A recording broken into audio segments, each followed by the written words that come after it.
Anyway, good evening. I want to welcome everybody to the Rules Committee hearing that we're having tonight. I'm joined by Mr. Weezar, so this committee is at a quorum. I want to thank, as I look out into the crowd, I see a lot of you that have been to many of our hearings. I want to thank you for, being engaged and staying engaged. And we've been doing this for, over a year, so it's like we're old friends now. So I do appreciate you coming down and being consistent.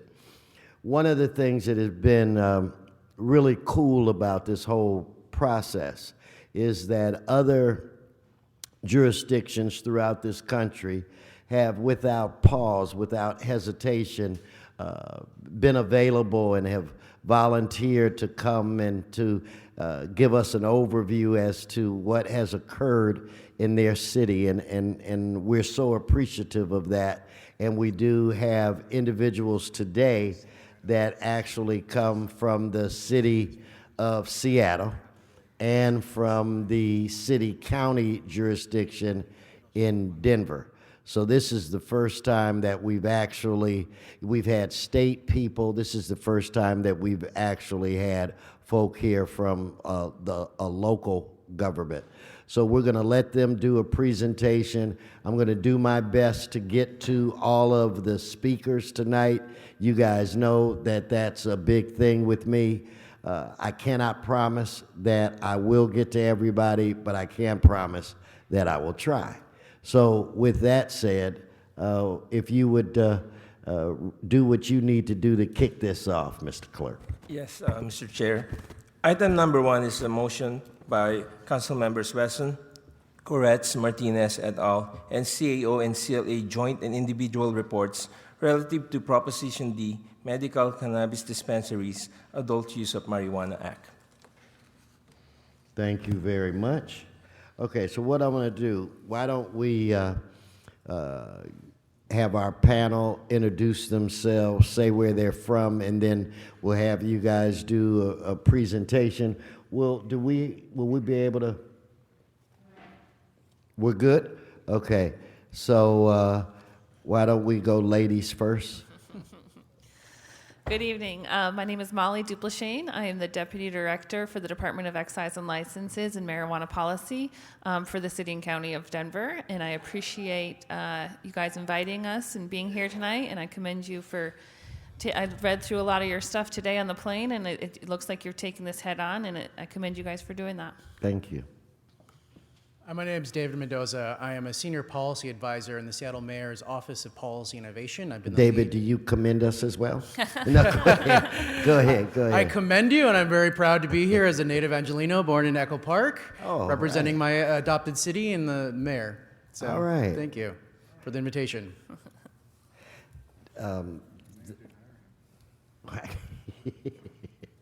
We may need to bring you home, okay? So why don't we? My parents. You're right. Now that was a new group of folk. I said, now they don't look familiar, but anyway. So welcome, parents, and you want to go through the? Yeah, I think Denver is up. Yep, I'll start first. Okay. So we can go ahead and start with the first slide. So this just gives you a little bit of a background and timeline of where Colorado and Denver came from and where we are at today. I know it's a little bit small, but in 2000, the Colorado voters approved Amendment 20, an amendment to our state constitution allowing the use of medical marijuana. In 2005, Denver voters initiated ordinance to allow the possession of up to 1 ounce of marijuana. And then in 2007, again, the Denver voters had an initiated ordinance to make the enforcement of marijuana laws against private use and possession by adults the city's lowest enforcement priority. In 2010, the city then did the licensing and regulations for the medical marijuana.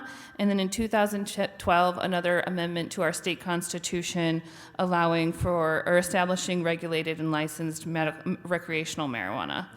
In 2013, we then followed that with the regulatory system around recreational marijuana, opened up stores in 2014, and operated for about 3 years. And then in 2016, end of 2016 and now into 2017, we are working on the rules and regulations around social use of marijuana consumption. And that was based on a citizen-initiated ballot that came just to the city of Denver in November of 2016.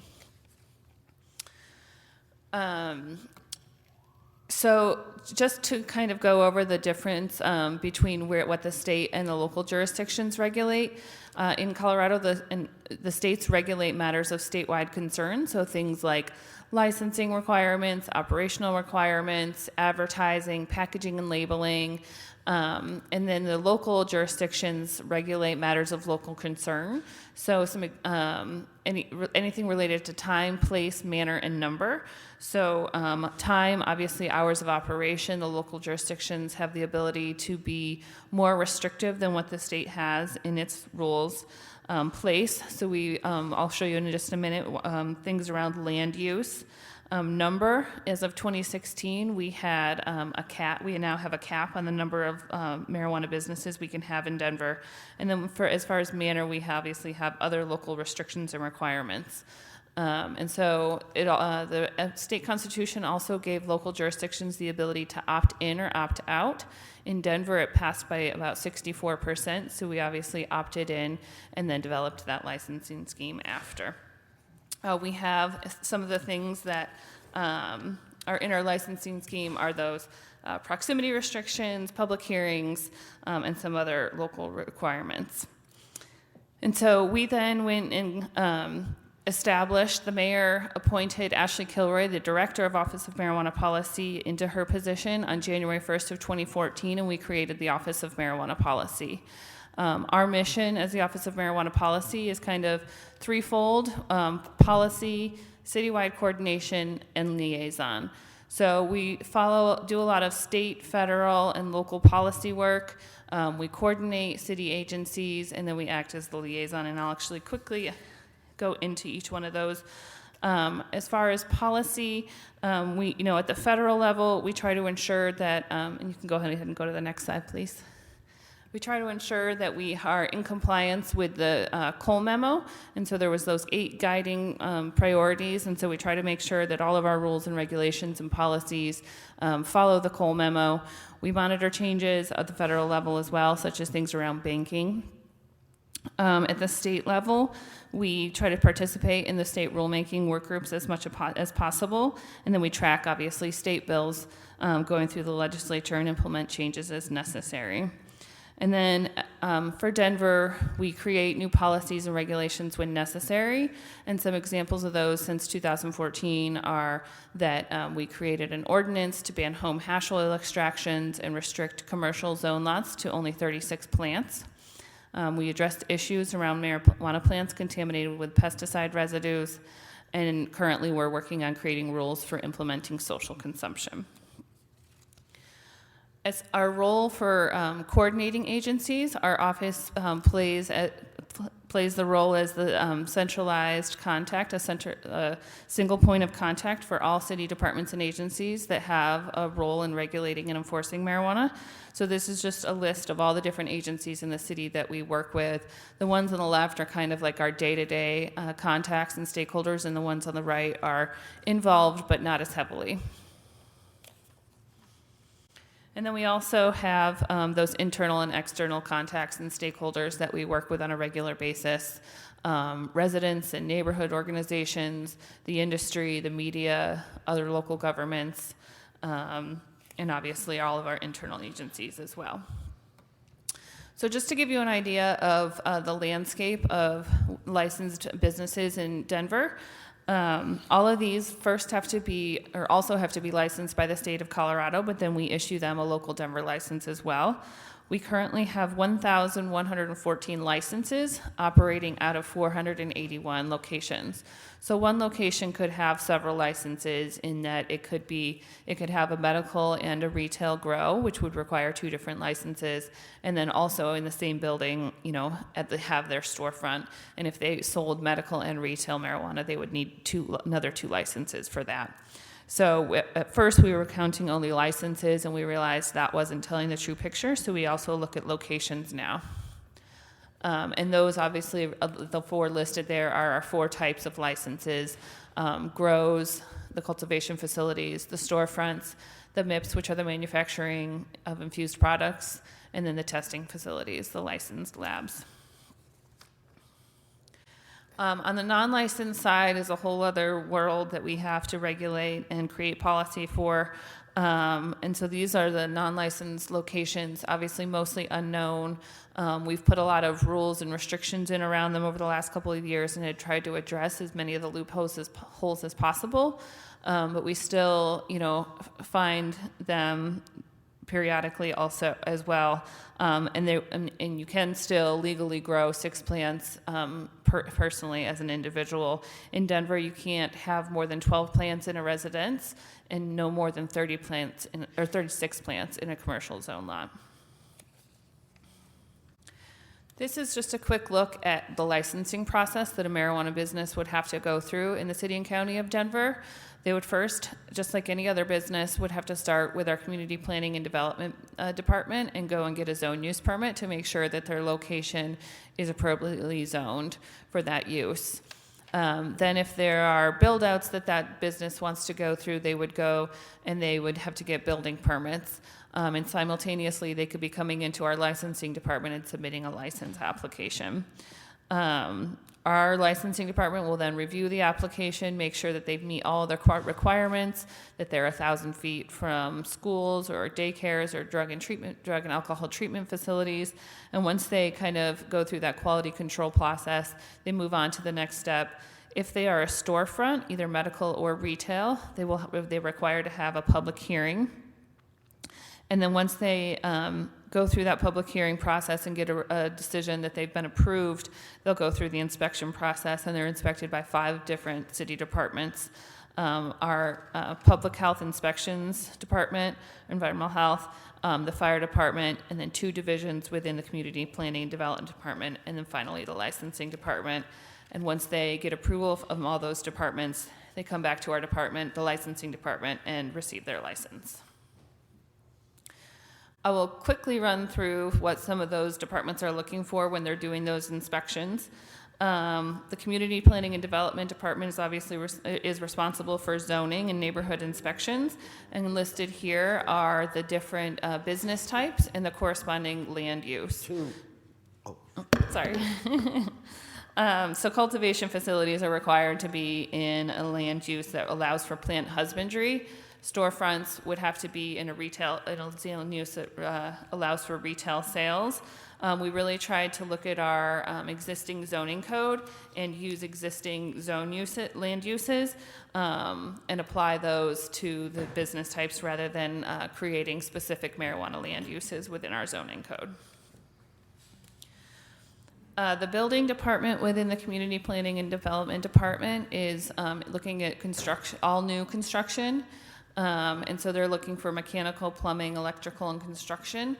And so you can imagine a lot of these marijuana facilities have a lot of build-out, specifically the cultivation facilities.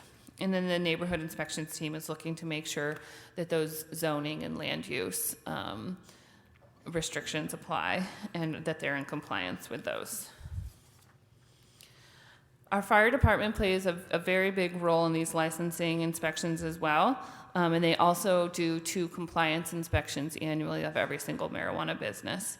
We, since 2014, have created a marijuana unit within our fire prevention division, and they, like I said, do those 2 compliance inspections annually, and then they sign off on every single new license. And they also have several operational permits that they are required. So many extraction machines, or all extraction machines, would require a fire operational permit, for example.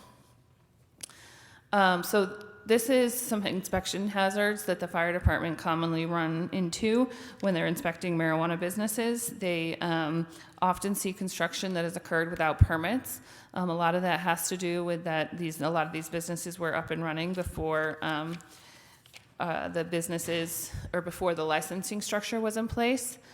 And then they also see improper electrical work, mold and mildew, pesticides, air quality issues, and then impaired means of egress. So making sure that those the entrances and exits are not blocked in any way. And the extraction processes are really something that has been something that of large concern to them. I think next slide.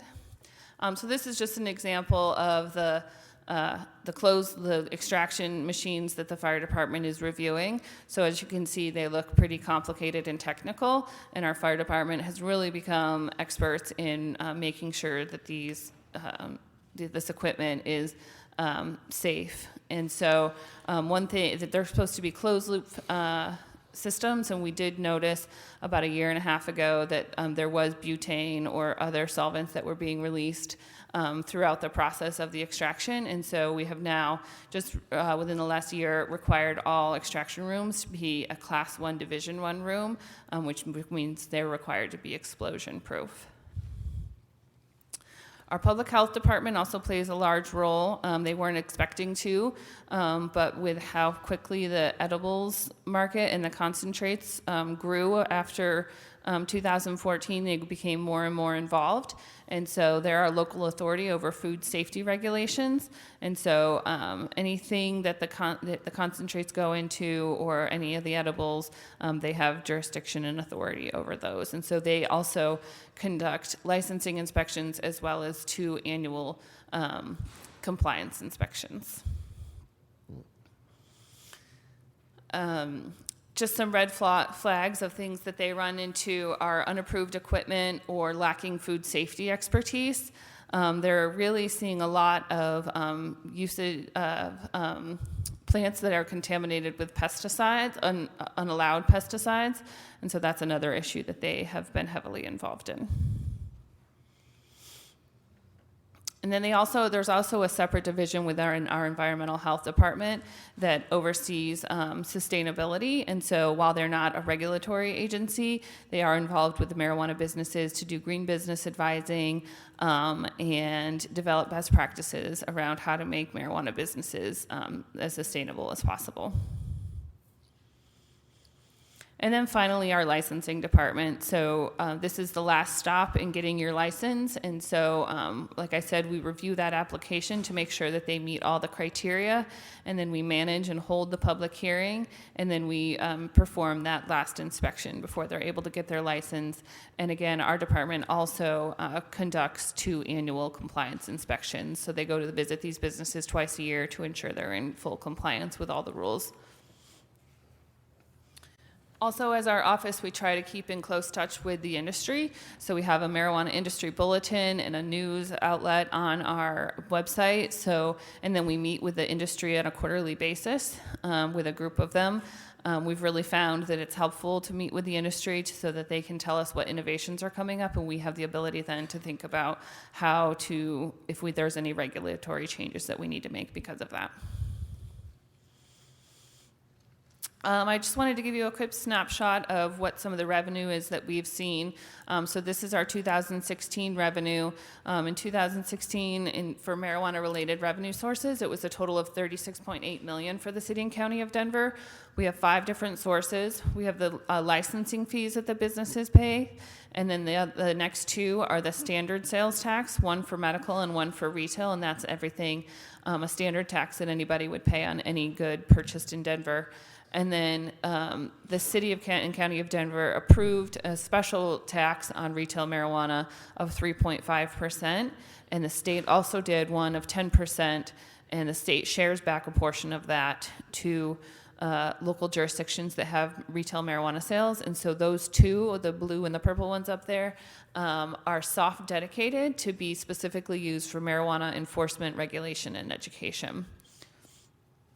This gives you a quick little picture of how those priority areas are spent. And so of those 2 revenue sources that are soft dedicated, you can see in 2017, we had $11 million that was used for regulation, enforcement, and education. And this is all the different departments that $11 million goes into and how it's shared across the city. But also to put that in perspective, it still is about 2.5% of our city's general fund. So that almost 37 million is about 2.5% of our city's general fund. And then this is a picture of, depicts how much of it is of the state's economy. And so it's less than 1/3 of 1% of our state's GDP. So in 2015, the Colorado GDP was $333 billion, and the marijuana portion was $996 million. What's the population? Not to cut you off. It's about 650,000. County and city? Yes, but we're a combined city and county. So, total, okay. Mm-hmm. And for the sake of time, and then because I know we'll have questions, I will kind of skip this slide, but this is just a quick overview of the issues we face. And then finally, for the last 2 years, we have put on a marijuana management symposium. We had people from all other jurisdictions that have implemented it. David has spoken at our symposium. And so this year it's scheduled for October 19th and 20th. We welcome anybody to come and attend. It's a great time to share ideas in this brand new regulatory world. And so we share what we've learned so far, and then we hear from other cities that are just embarking on this and answer questions and learn from them about ideas that they have as well. All right, well, thank you, Molly. Let's go to David, the hometown hero, and then after you do your presentation, we'll ask some questions. Great. So go ahead. Thank you. Just jump to the next slide. And I also want to start with a bit of an overview of Washington's path to legalization. We were the second state after California to have a medical marijuana initiative, passed in 1998. It didn't really legalize medical marijuana as much as it created an affirmative defense for patients. So a patient could be arrested, and they can use that they were following the medical marijuana laws as an affirmative defense in court. But it was no arrest protection kind of legalization. That was kind of the state of affairs up until 2014. In 2003, Seattle had a citizens initiative that made adult possession and use of marijuana the lowest police priority. And then 2011, we had actually passed our state House and Senate a fully licensed medical marijuana system. Unfortunately, due to a letter from then U.S. Attorney Jenny Durkin, Governor Gregoire concerned that because of the letter, Jenny Durkin didn't reserve the right to prosecute state employees for implementing that law. Governor Gregoire vetoed vast sections of that and created kind of a situation I'm going to be going into where we had a gray area of whether you could have collective gardens with a storefront, and we had a burgeoning kind of gray market medical marijuana system in Washington State until 2016. Next slide. But in 2012, we had passed Initiative 502 that created our legalized recreational system. It's a 3-tiered system. You have producers, processors, and retailers. You can be a producer. You can hold a producer and processor license, but there's a wall between those two and the retailers. Initially, there's a 25% excise tax that was levied at each transaction between those tiers, and 1,000-foot buffer zones around schools, parks, those types of entities for all levels of businesses, restrictions on advertising and signage, testing and labeling requirements. And then in 2015, there were 2 major bills that passed the Senate and the House that created a unified medical and recreational system. And you can have one storefront that applies for a medical endorsement that can sell medical marijuana. If you are an authorized medical marijuana user registered in a database, voluntary, you can have 10% of sales tax waived on your transactions. Unfortunately, they do still pay the excise tax. Our excise tax was restructured through these bills. Instead of the 3-tiered system, it's a one-time point of sale, 37% tax. There's no ability for local authorities to implement their own taxes on marijuana businesses, but we were allowed authority to reduce buffer zones as low as 100 feet, except for schools and playgrounds, which remain at 1,000 feet. Next slide. Thank you. So in the state of our market, when Mayor came to office in 2014, I started soon after in July of that year, we were facing a bit of a crisis. The non-502 or the gray area medical marijuana market had exploded quite dramatically since 2012. They had 45 medical marijuana storefronts at that time. By August 2015, we had our business and licensing department folks literally canvass the city, counting each green cross they found, and found 118 stores at that time. Whereas in July of 2014, we had just opened our first store. We were only going to have a maximum of 23 on the recreational side. We had dozens of delivery services, and all these delivery services, both and medical marijuana stores, were advertising in our weekly papers and online. And so they were kind of a larger aspect of the market than the recreational was at that time. Next slide. So to address this, we started with an enforcement resolution. We wanted to have buy-in from the mayor wanted buy-in from city council and clear communication to the public that while we need to enforce our laws, we aren't going to recreate the drug war. We wanted to lead with civil remedies instead. And we wanted to focus on priorities we have three-tiered priorities, with the top tier for our highest level enforcement. We're distributing products to minors, creating edible products that imitated known brands. And this was key for our aspects moving forward, operating without a business license before January 2013. I can touch upon that in a moment. And we always reserve the right to go to criminal sanctions if needed in order to compel compliance, but we really want to lead with a civil form of enforcement. Next slide, please. The key to our civil enforcement was the creation of a regulatory business license. This license was limited only to those businesses that had their state license. We had a limited exemption, and this had helped on our enforcement of the gray market medical marijuana. In the state bill that created the Unified Recreational Medical System, it said there was a priority to those licensees who were open and operating, paying taxes, and had licenses before January of 2013. We took that and kind of made it a hard line and said if you were open before that date, you had a path to full legalization. We would wait upon enforcement as long as you were adhering to our tiered enforcement priorities, and that you would operate until the fully integrated system was up in July of 2016. Those applied to that. So those 45 businesses that opened before January 2013, those had complied with kind of our priorities, were allowed that path to legalization. Those folks, the 60-plus folks who opened after that date, we did enforcement along those, and the next slide details that a bit. So upon our passage, our business and license inspectors wrote and visited those 69 storefront dispensaries in the first 30 days, saying you had to close 30 days after enactment of this bill. At that time, they also did some undercover buys. Our staff got really into it. Some wore rigs and showed up in wheelchairs. And what they were trying to do was purchase medical marijuana without a medical authorization. And they did that at 3 locations. And after that closure date, we requested folks to close. We went back with a search warrant. Just 2 uniformed police officers and our inspectors seized marijuana. No employees or owners were arrested at that time. The owners of the stores faced misdemeanor criminal charges. Our city attorney, Pete Holmes, is actually one of the co-authors of the statewide initiative that legalized marijuana. Didn't want to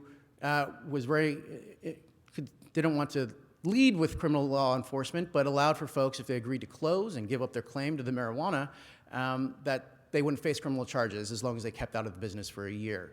And so I think we served warrants and seized 5 different locations, sometimes seizing up to 6 figures worth of product.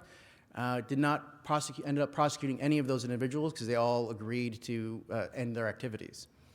And so by July of 2016, we were able to close all non-state licensed medical marijuana storefronts without a single arrest or criminal charge being filed.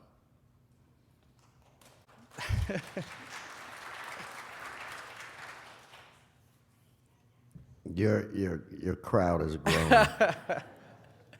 So our current state of the market in Seattle, we have a maximum of 50 stores. We only have about 42 open now. The rest are pending. We have about 80 producer processors in the city, a number of pending as well, and about 80 non-Seattle businesses sell their products in Seattle as well. Our illicit market, as I mentioned, we closed 118 storefronts. Our delivery, illicit delivery, there's no legal form of home delivery allowed in Washington State, unfortunately. But we have done a combination of advocacy for that legal delivery and enforcement.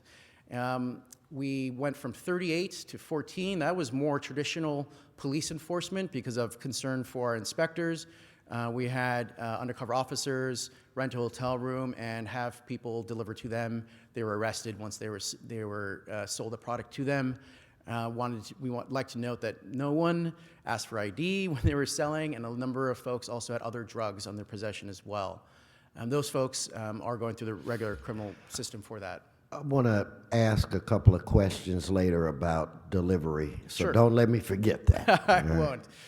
I would like to laud our industry as well. They went to the weekly papers and services like Leafly and said, delivery is not legal in this state. Take it off your websites. Stop letting the advertisements run, or we're going to pull our money. And that worked. And so today in Washington State, Leafly nor weekly papers advertise for any unlicensed business on their services. Craigslist is still a bit of a problem, but even there, the numbers are declining pretty dramatically. We also instituted a number of land use legislation with HB 2136 that allowed local jurisdictions to lower the buffer zone around sensitive entities about to 100 feet. We didn't go quite that far. We went down to 500 feet in most cases and 250 in downtown zones, which there was a number of street dealing still going on, and because of the current buffers, the buffers at 500 still wouldn't have allowed stores to really open in really commercial and touristy areas, and so we lowered it to allow licensed stores to open there. These are just a list of our sensitive uses in Washington State. 1,000 feet is kind of the federal concerns for schools and playgrounds, so we didn't touch that. But everything else were added in our own state law, and we lowered those to 500 feet. This is an example of kind of limited territory. Seattle is not quite as spread out as LA, and we're bound by water on both sides. On the left, you can see under the 1,000 feet, the only places stores were able to locate were in those yellow zones. And you can see it's really concentrated in southern Seattle. And so by opening up, lowering those buffer zones, we're able to create pockets throughout most of the city that way. We also created dispersion for our retail stores. And it only applies to our retail stores, not our producer processors. So you can open 2 stores next door to each other or across the street, but the third store would have to be 1,000 feet from either of those stores, more than 1,000 feet from either of those stores. Because of the limited area we had, we didn't want to create green light districts, essentially, of all these stores clamoring towards the kind of hip happening kind of places in Seattle. So we wanted, especially with medical marijuana folded into, we wanted to ensure there were neighborhood stores for people to access their medicine. We also have a lot of state legislative advocacy in Seattle in 3 main areas. We are each year since 2014 have been advocating to reform medical marijuana-related criminal penalties. We'd like to reduce adult possession of marijuana that's between over 1 ounce but less than 2 ounces from a felony to a misdemeanor. We'd like to go a little farther, but that's kind of, I know I would laud the California version where that's an infraction, and even for those under 18 as well. I think that's a better way. So instead of tarring young folks with drug misdemeanors or felonies, which makes them ineligible for loans, I think it's a smarter approach but still have real penalties, but not give them that criminal record. We also wanted to create a mandatory vacation process for adults convicted of possession prior to legalization of simple possession of 1 ounce or less.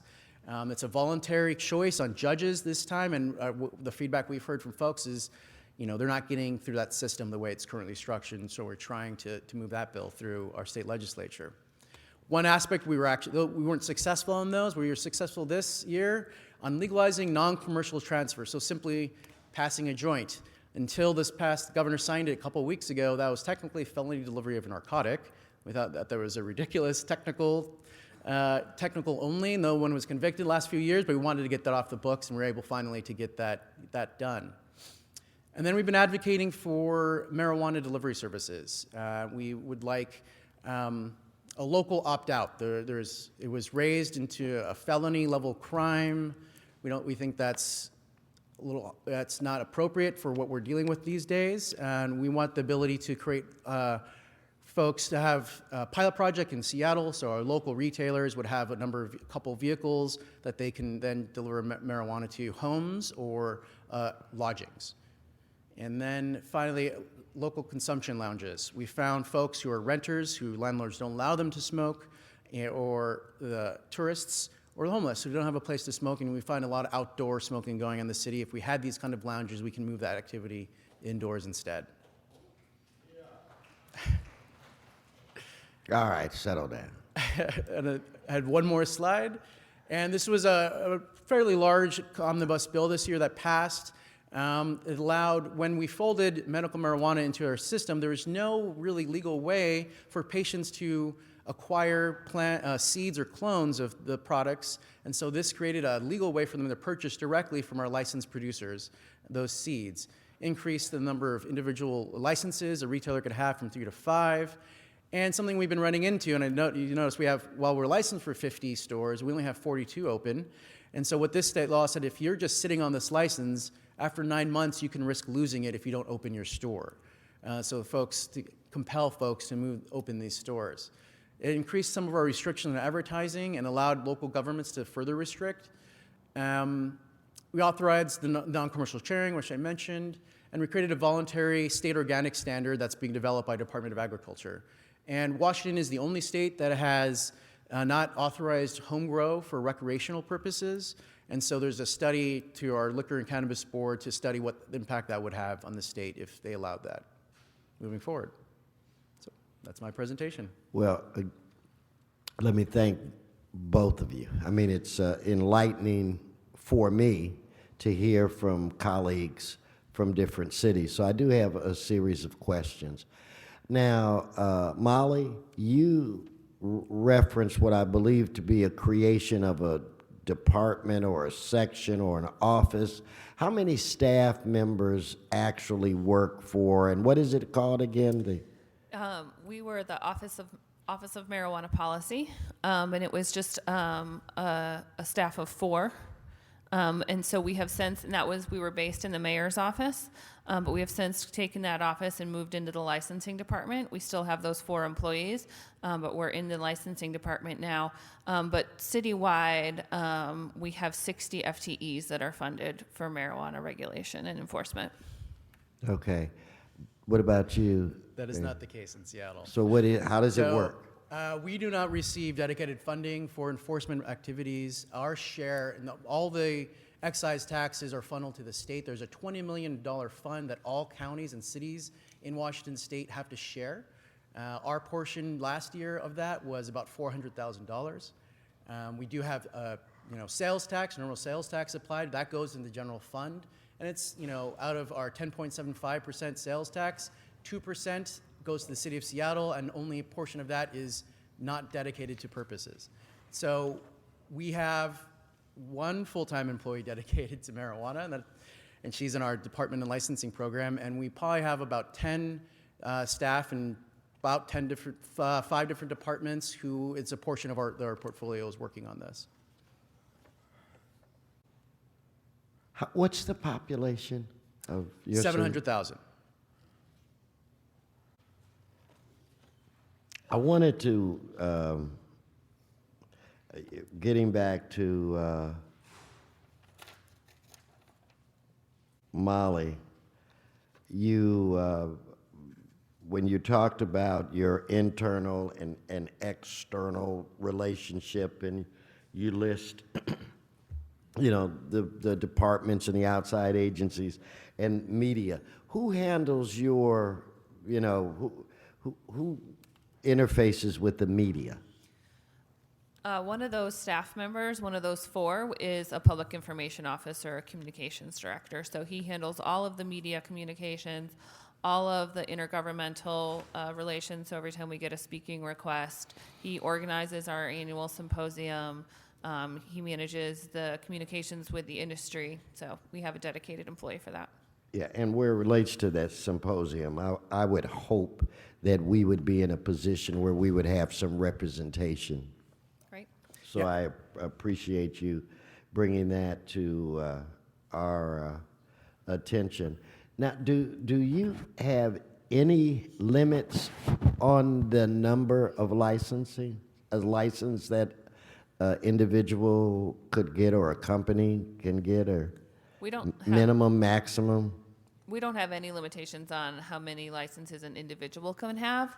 We just recently, in about a year ago, put in some limitations on the number of licenses we can have in Denver in total, but it doesn't apply to how many per individual. David, what about you guys?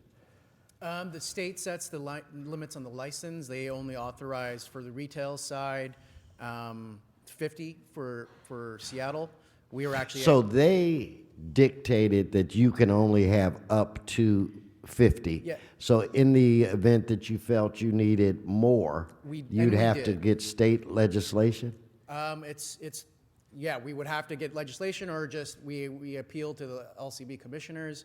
Our concern was we looked at what other jurisdictions were getting, and we had lower number of stores per capita than some other cities, and so we didn't quite understand their reasoning behind that. And so we were advocating for around 60. Just we felt that's where kind of the medical marijuana was around when it seemed to be a decent level in 2012, servicing a number of folks, and we wanted to add a little bit on top of that, and it was a little bit of guesswork, but that's what we were advocating for at that time. Okay, do you have either one of you, a program that, like a social equity type, is there anything in place, or if not, are there conversations, and why was that not done, or whatever? Just share with me. Unfortunately, no, and I think that was one of kind of the blights on our statewide problem is we restricted in what our state agents could do because of a anti-affirmative action bill that was passed early 2000s, that you cannot create those kind of preference programs for ethnically owned businesses or underrepresented communities. And so one of our recently appointed commissioners is making it a focus of her time on office to see how we can diversify this industry. It was hard to see what happened in terms of the medical marijuana industry because there were low barriers to entry to that gray market. It was a fairly diverse industry. Almost none of those folks made it through the system. I think I only know 3 people in Seattle were retail stores that are owned by people of color. Yeah. We don't have, like... Oh, wait, 1 second. Yeah. This commission that I think you've referred to a few times, who has the appointing authority? Is that a state Yeah, that's commission? the governor has appointment authority to the 3 liquor and cannabis board commissioners. Okay, because we would look at the city having its own sort of group of commissioners to deal with that. I was just curious. Okay. So, okay, Molly, I'm sorry. That's okay. Like Seattle, we don't have any social equity program for the industry specifically. We have taken some of the marijuana tax revenue and created some different programs. We put $1.5 million a year towards an affordable housing program. And then we also have created some grant programs with them, one through our Office of Children's Affairs, which does after-school programming. And we try to look for or target using those funds in neighborhoods that have a high need. And then we also have created some grant programs with our Office of Behavioral Health to do some diversion and treatment for youth between the ages of 14 and 18. And so those are treatment programs and diversion. And again, those go in the high need, high impact neighborhoods. But again, we don't have anything targeted on the industry. Then let me ask this. Has any of the electeds, let's say in the state legislature or maybe the the council or the council/county, have they tried to promote a program that just hasn't gotten through the process yet? Or so I'm curious as to what ideas and concepts might have been discussed, or have there been any? And are you wondering for the industry to get? Well, let's say you have some state representative that is trying to make sure things are diversified, and they've come up with a bill or a legislation. They have an idea, they have a plan, or a city council member is trying to get the state to. I was just wondering if those kinds of conversations. Unfortunately, no. I think most folks at the state have looked at it's Initiative 200, that the anti-affirmative action, and kind of thrown up their hands like, our hands are tied, we can't really do much. I think the Liquor and Cannabis Board Commissioner is the kind of leading voice on how do we try to address this. And since licensing is held at the state, it hasn't been much city action. We just kind of have our own local licensing, but it's based on what the state does, and so we can't really influence what's going on there.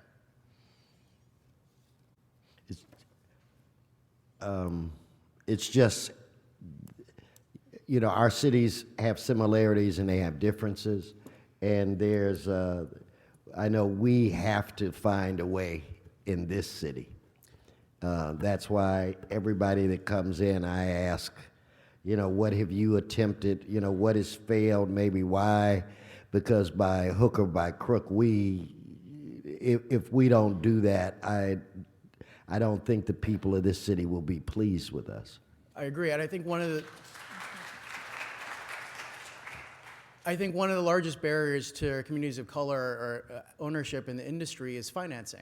Mm-hmm. They don't have the access to capital, I think, that other communities do, and so how the city of Los Angeles can help connect folks to, you know, venture capitalists, because there's no way to get a business loan for this business because of the federal prohibition. Gotcha. So those kind of connections and relationship building for that community to funders, I think, would be key.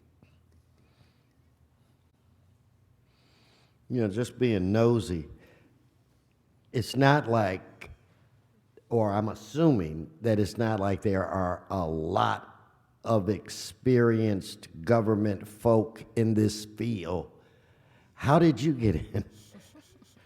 How did you find your way, you know? Sure. It was kind of luck, actually. I was working at the state legislature for the House Democratic Caucus at the time. I'm an attorney by training, and I was with a labor background, so I was assigned to the Labor Committee and the Judiciary Committee. A happenstance of scheduling is they were both scheduled at the exact same time, those hearings. So they moved me off the Judiciary Committee and moved me on what I ended up calling the Vice Committee, because we oversaw liquor, gambling, tobacco, and marijuana.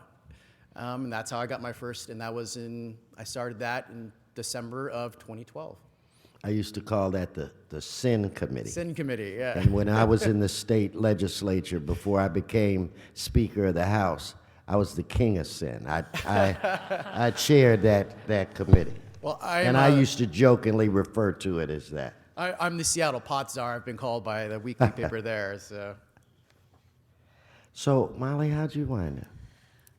Well, I have a master's degree in public administration, and so right after I graduated, I started working for the city of Denver in their budget office, and so I was there for about 7.5 years, and right around the time my boss was appointed to her position, she was looking for a deputy, right around the time I was looking for a new opportunity, and I put my hat in the ring and thought it sounded fun to be able to do some, policy development at the ground level in uncharted territory. Never thought I'd know this much about marijuana. One thing that I never really thought about until today in your presentation, when you referenced the type of machinery and equipment and the dangers of butane extraction, and how big of a problem is that? And David, do you guys have the same types of issues? It's not so much a problem now because our fire department inspects these pieces of equipment so thoroughly, and they have such high requirements or strict requirements. But in 2014, we had a large increase in the number of explosions. I think we had 9 in the first 6 months. And we've had Really? several since then still within both licensed and non-licensed facilities. So And these explosions are due to trying to make oils or? Yep. So most of the explosions occur when you're doing open blast butane extractions, and so the butane is, released into the air, and a small spark of a light switch or a cigarette lighter or something could create an explosion if there is butane in the air. And so most of them we were seeing in non-licensed facilities. So people that were making oils at home or, in mass for some other reason. So in early 2014, one of the first things we did as the Office of Marijuana Policy was said, if you're not a licensed facility, you cannot be doing open solvent-based, or you can't be doing solvent-based extractions. You can make concentrates or oils at home using alcohol, ethanol, if it's a small amount, or, food-based extractions, but you couldn't be using solvent-based if you wanted to be doing it at home. And that, hopefully, we think, has helped cut down on the explosions. And then also just having strict requirements around those explosion-proof rooms and having the pieces of equipment inspected by the fire department. What about your city? Seattle and Washington in general avoided a lot of the, I think, concerns about home extraction because we don't have legalized adult home grow. And so we didn't, my time in Seattle, we still have a legal industry, of course, but we've only heard of maybe a handful of explosions across the state since 2014. There are now, on the medical marijuana side of things, folks can grow at home, and there's actual small cooperative gardens you can do. And you can do the non-solvent-based extractions there, and not the solvent ones. So, I think there's a strong argument of why home grow should be allowed, but from the regulatory perspective, it has made things a lot simpler by not having the kind of consequences of explosions. Now, I guess in your case, Molly, since you're a city/county, that's why you can have or I'm assuming that's why you have the relationship that you have, or the access to the health services component. So were they the ones, or did the state come up with what types of pesticides were approved or not approved or what have you? The state has a list of pesticides that are allowed. I think there's over 200 on that list currently. And then, so we don't regulate what pesticides can and cannot be used. We regulate if there's a public health safety hazard. So if there are plants that have hazardous pesticides residue on the plants, then when we would step in and have those plants tested. Most of those, and ensure that there's not an unsafe level of pesticides on those plants. Most of that information comes to us through complaints. But we do have a large number that come through and a high caseload around pesticide contaminated plants. Okay, I'm going to ask just a few more, then I'm going to see if Mr. Weezer has some questions, and then I have some other questions. But I wanted to I can't remember which one of you referenced edible products. And I don't know if you talked about the use of it or how challenging, maybe it was you talking about to make sure that they, were distinct. And so if, talk about. That's, again, it falls largely on the state, but they've done a good job of creating child safety, packaging, rationed portions. So it's 10 milligrams of active THC in each serving portion. Each product has to be divided by that serving portion. So the overconsumption is you can manage that a lot easier, knowing exactly what kind of dosage you're getting. And they've been really good about, there's a pre-approval process for packaging and labeling, so it's not appealing to children as well. And in your neck of the woods? Yep, so we had issues right off the bat, but have put the state, and it's largely regulated by this, or pretty much solely regulated by the state, but they put some guardrails around it right from the beginning and have added more since. They put restrictions on labeling and packaging and serving size. Now there's, I think each serving size can only be 10 milligrams. And then it has to have a little symbol on there that is a triangle or like a diamond with an exclamation point. It says THC on there. And then now they can't have anything that resembles a human, fruit, or animal. Okay. The relationship with the law enforcement, have they seen an increase in arrests, decreased, increased problems, no problems? It would appear at every hearing that we've had, and when we've talked to, maybe your colleagues from the state, they seem to indicate that the industry does a better than decent job in policing itself. So if you could just speak to any law enforcement dilemmas like, DUWs driving while weeded up or whatever. Has there been any? What happens? Additional training, new training for the officers? So it's a mixed bag of things that have been happening. We'd say street dealing and delivery services are down, but we're definitely illegal home grows happening.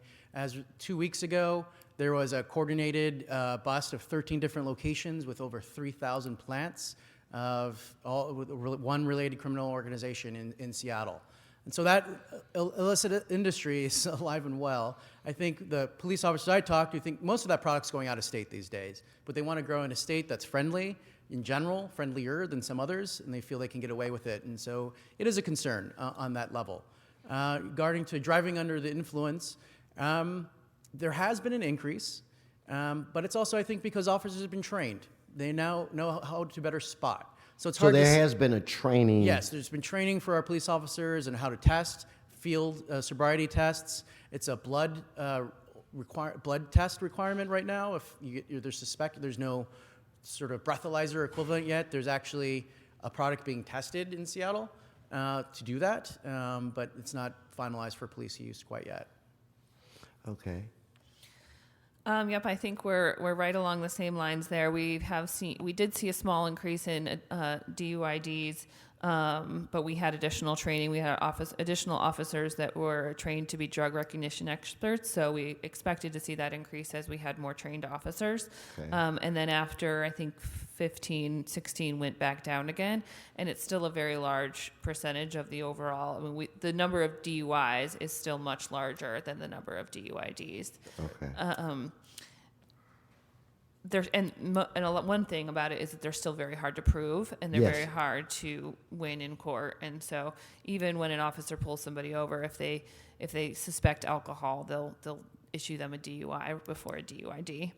We have not seen a large impact on our overall crime rate. We get questions about marijuana-related crime versus overall crime, and it's that the percentage of the marijuana-related crime to overall crime has remained about the same, and we haven't seen a large change one way or the other in our overall crime rates. And I'd echo what David said as well around probably the biggest problem that we hear from police officers are those illegal grows. It's basically the hide in plain sight mentality. Got it. A grow is common, the smell of marijuana is common, coming out of a warehouse facility, and so for the common citizen to know whether that's a licensed or unlicensed facility is pretty difficult. In terms of, one of the concerns folks had was about these being cash businesses and that being a target for robberies. We've only had one robbery of a retail store. That was actually an inside job organized by a staffer.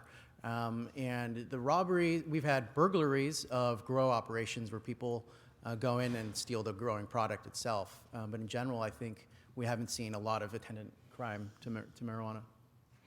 Delivery. Neither jurisdiction has a structured delivery program, even though I thought you mentioned that there was talk. Yes, for the last 2 years, we've been advocating to allow the creation of a legal delivery system. But we run into a lot of headwinds that way. I think folks are concerned about increased access to youth. And that's actually the basic only argument that we get in opposing it. I think the larger concern we have at the city and what we see is that underage access is happening in the illicit market. And unless our legal stores can compete by providing the same type of service, that's not going to go away. And so that's what we're aiming for. Okay, because I think that part of our next conversation, I think I would like to try to have more community folk engaged, because I'd like to, do we want to try to, reduce the black market? And if, in fact, we want to do that, then we have to look at creative ways. And if people are concerned about the number of outlets or what have you, then maybe the delivery route is something that could happen without it, 10 stores, right around. Or just the traffic that a store would bring, right? It would help cut down on just people coming in and out of your neighborhood if you just had the couriers running around instead.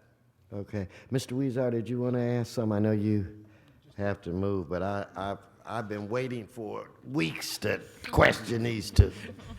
You covered it quite well, Mr. President, but just quickly, I know there are one or two things in either city where you've implemented the policy and wish you had done it differently? Like, do you wake up at night and say, God, we should have done it this way instead of the other way in your regulatory framework? And it's a broad question, but just if you went down the path, just figuring out if something you said, no, we didn't do it right this way.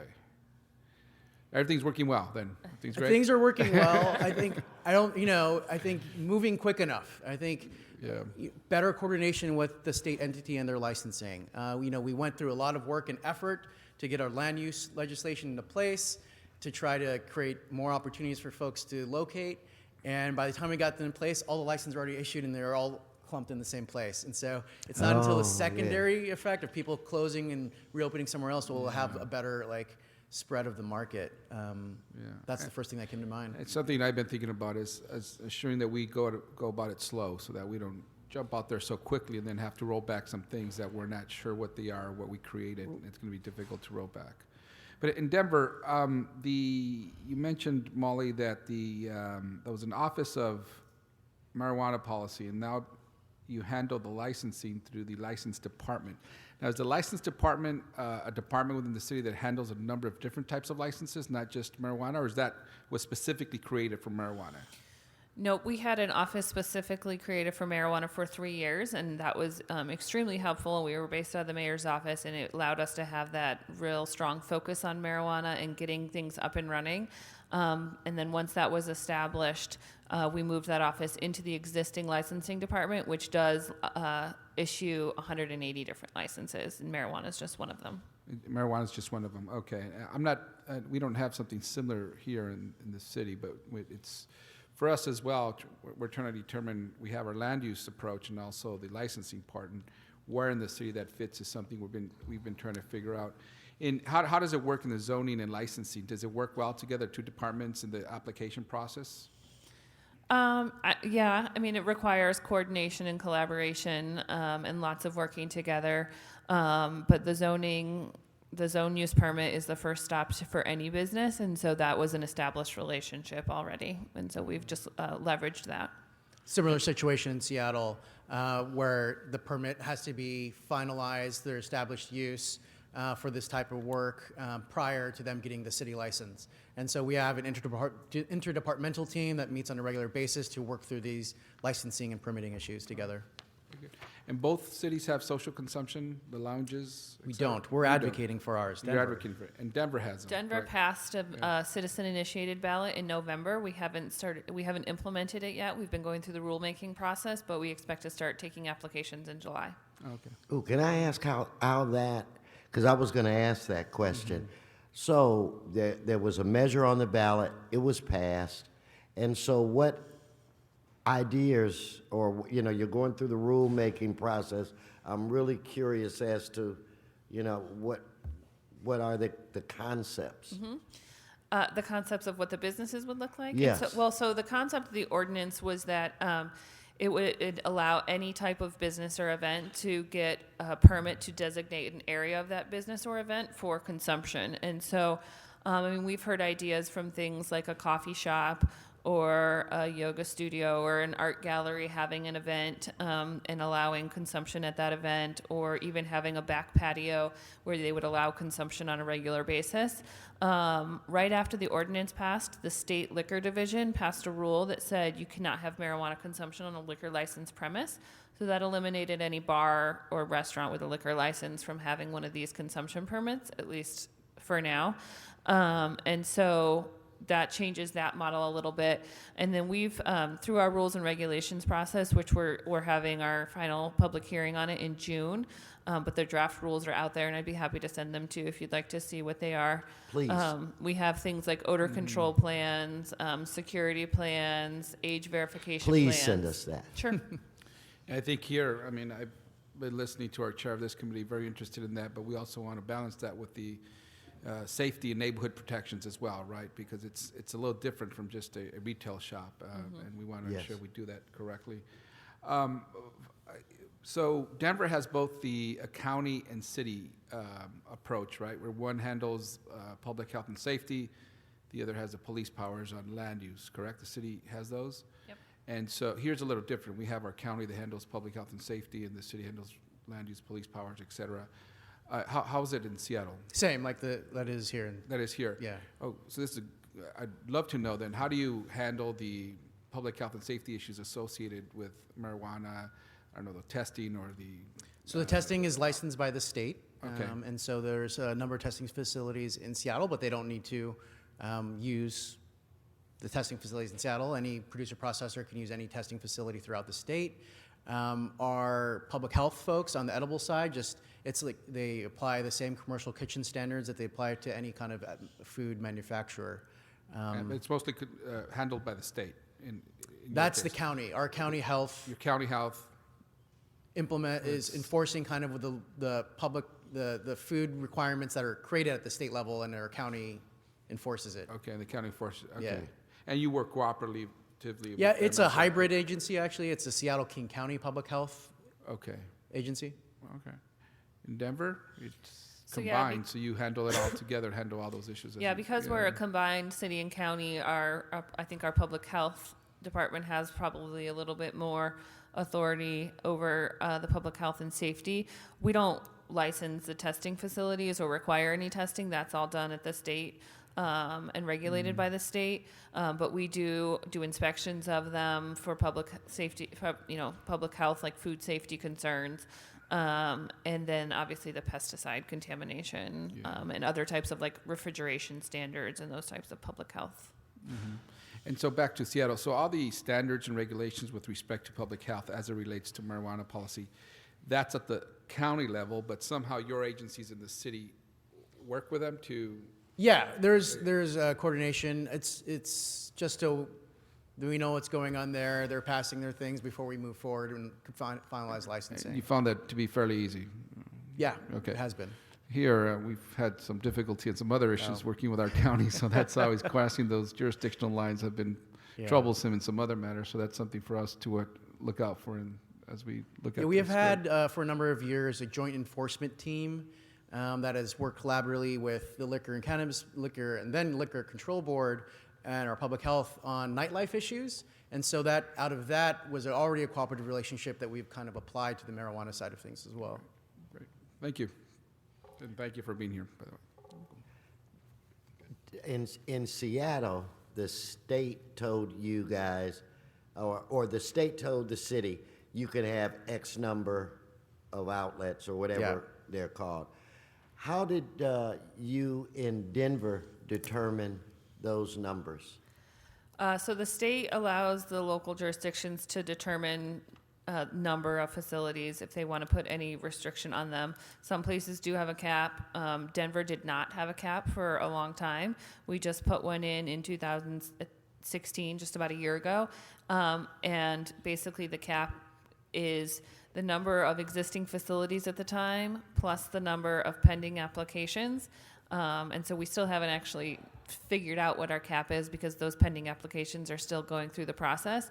But once we have a resolution on all of those, that will be our cap. And then if we ever go below that, we'll have a lottery. Okay. All right. David, you did say something that I found of interest. You know, everybody says, 1,000 feet from, but you indicated when you guys mapped that out or when you first, started the program, everything was concentrated in the yellow area on the map. So you did adjustments. I thought I heard you say 500 feet or whatever. How do you determine, so when somebody comes with an application, do you look at the site or how did you come up with the 500 feet, or is it a hard 500 feet? Is it 7 feet? What is it? It's a hard 500 feet through most of the city. In downtown areas, I said it's 250. And we came with that just trying to look at how we can maximize kind of ability for these businesses to locate. There's a kind of counterintuitive argument we got in with community folks in that, as you saw, South Seattle is our most diverse part of the city. And folks were really concerned about over-concentration of stores. Our argument, though, was by lowering the buffer zones, there'd actually be less stores in some of these areas because we would open up the north part of the city, which was largely shut out at the 1,000-foot buffer zones. And so it took a lot of community engagement and discussions to get folks on board with that idea, but we did end up getting there. So that's what I was going to ask. So what'd you do? Set up a series of hearings? Individuals went out to community groups? How'd you do that? That's I tend to do most of the public work, meeting work on this issue at the city. So I met with industry, I met with community groups, there's different neighborhood councils. I talked to representatives from those those councils as well to talk about this issue and how we can address it. And a lot of people just reach out too, which is great. We have pretty active citizenry in Seattle. Okay, so do you have jump in? Yeah, one more question. So for both cities, you have site-specific conditions in each application, right? In each license. So it's almost like somebody's applying for a beer and wine license, but there's site-specific conditions for each one. It's not a blanket policy that if you meet this criteria and you're in, correct? Yes, your license is for a specific location. And it has site-specific conditions. So each location is going to have certain conditions, as we do with, here we give conditional use permits, and there's our zoning administrator gives certain conditions for that specific site that may be different from one down the street, but they're looking at different impacts that may be posed. And both of those are the same, correct?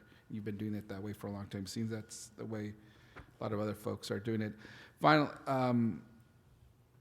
and is there an appeal process? What's the appeal process in your public hearing process in Denver? The appeal of a denial of a license or something? Mm-hmm. We have an appeal process. I think you appeal first to the director of the licensing department, and that would go through an appeal hearing, and then it would go to district court.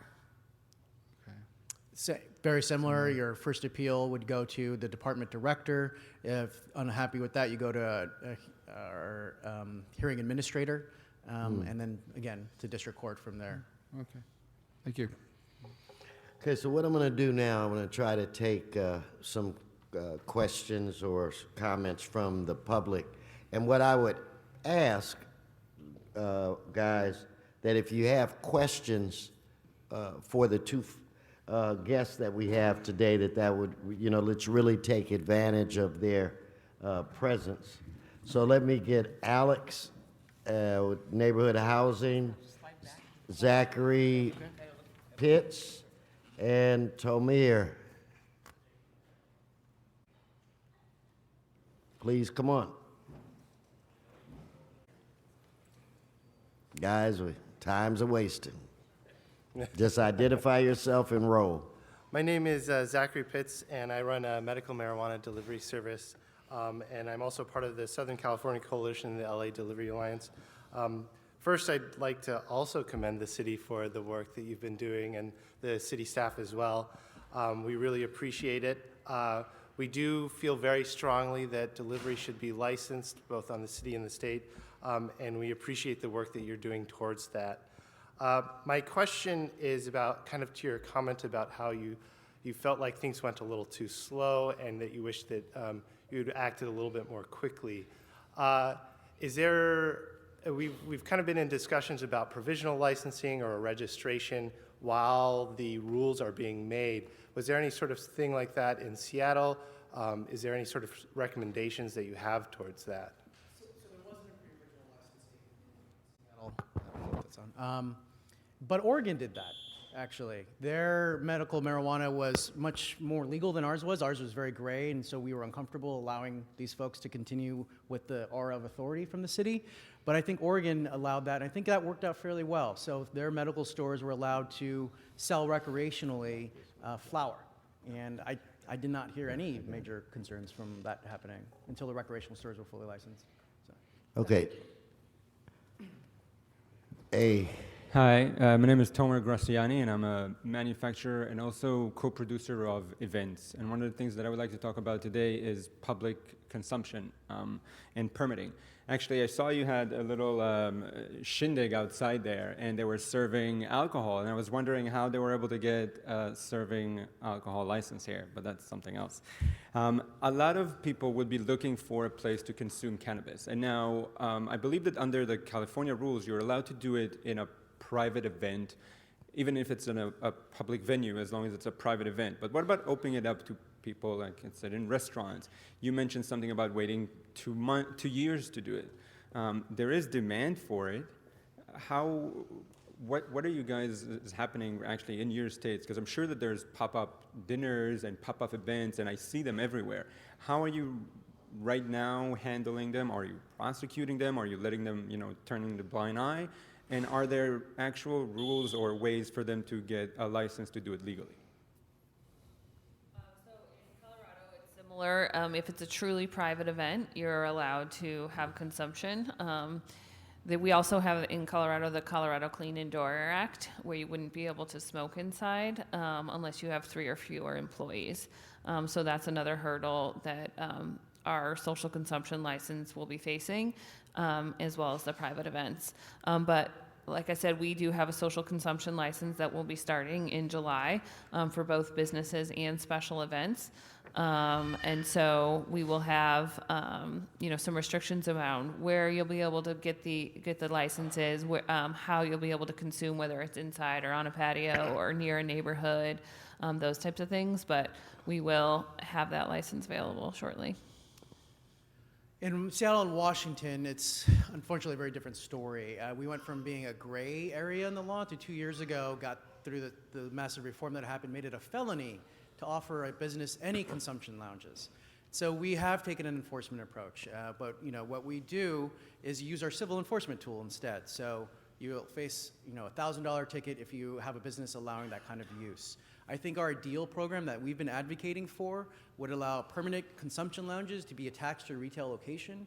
I think if you don't have that, you increase the risk of illicit sales happening at a consumption lounge, and then also a permission for special event kind of things.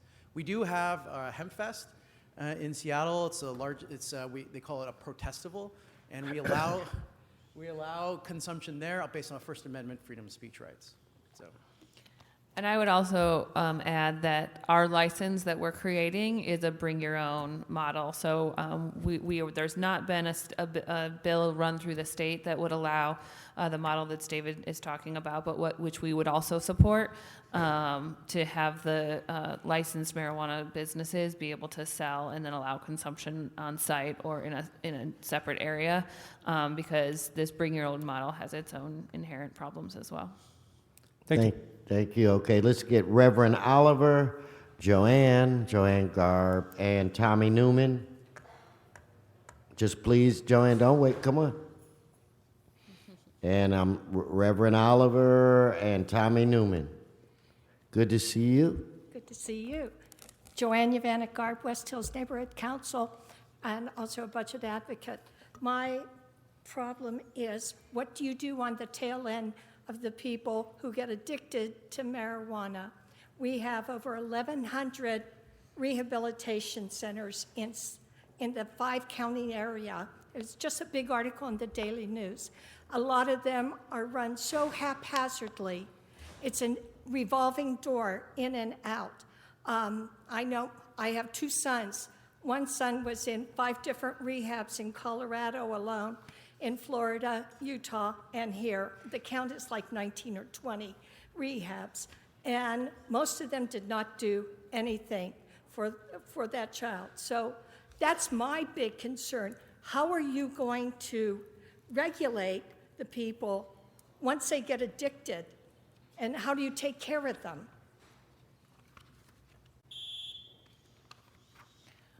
We have a couple of programs in Denver that we have used the marijuana tax revenue to create diversion and treatment programs. Statewide in Washington State, that is also the case. I think our larger concern right now is the opioid crisis that we're facing. And The what? Opioid. And so we're trying to find additional rehabilitation centers focused on all levels of drug abuse, but I think the abuse of opioids and heroin is what's of much more emergent. People are dying on our streets, and we were trying to address that. Yeah, well, it goes Okay, from one to the other. So it's a gateway. Okay, Joanne. Hey, no, everybody comes up, they can say whatever they want, even you. Okay, so I don't see Reverend Oliver, Tommy Newman. I think this is Jeffrey Miller, Magali Flores. So when I call you, the quicker you come, the more people I can get to. Hello, Yeah, identify yourself. I'm Jeffrey Miller. I wanted to say first, thanks for coming. This is really awesome to have you here, and thanks for inviting them, Chairman Wesson. Anyway, so there's 2 things that I wanted to bring up. One, I can't remember if it was in Seattle or somewhere else, but the issue of bottlenecking around testing, and if you guys have any thoughts about how to make sure that things run smoothly, given that we all think that testing is a good idea, but not always smooth in practice. And second of all, wondering if you guys have had any discussions about or have any views about preserving small businesses in the face of what is obviously a gigantic influx of outside money. Thanks. On the small business side of things, our initiative was actually structured to encourage smaller businesses. There was a limitation on how many retail licenses an individual entity or individual could hold, as well as focus 3 different tiers of size of producer, processors. So you have small footprints and larger as well. It's still, no matter the size, it does take a lot of capital to start up these businesses. And on testing, if there was bottlenecking, it was pretty early on, and I think there's been some more concerns around testing on cherry picking, finding the tester who has the highest THC results, and so there's been some recent work at the LCB to try to address that concern, so there isn't forum shopping to find that kind of testing. Yeah, our regulatory system was, at least in Denver, was set up so that previously existing medical businesses were the ones that were allowed to convert to retail businesses first, and so it was along those same lines. And then the testing mostly is regulated by the state, and I haven't been aware of too many bottlenecking issues, but along those same lines around accuracy and getting all the labs. So we have a small number of labs that are actually licensed, but of those labs that are licensed, even a smaller number of them are certified to do all the different types of testing that are required. And so getting the technology and the equipment to catch up with the requirements is one of the issues. Thanks. David, you referenced a couple of times the cost. What ballpark costs for some of the different industries? And then next speaker, just come up to the mic, but what are some of the, there's a number of costs. There's the kind of the regulatory costs that are put on the... So about how much? I'm running an outlet. I'd say bare minimum, probably $300,000 to $400,000 to get up and running. Okay. And you are Ms. Flores? Yes, my name is Amanda Fornelli. Good evening. Thank you for being here. I'm an LA native, and I'm interested in entering the cannabis industry, and I had a question for the both of you.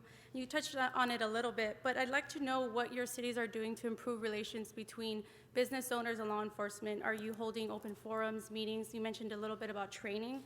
Or how are you making sure that there's fair application of the law on business owners?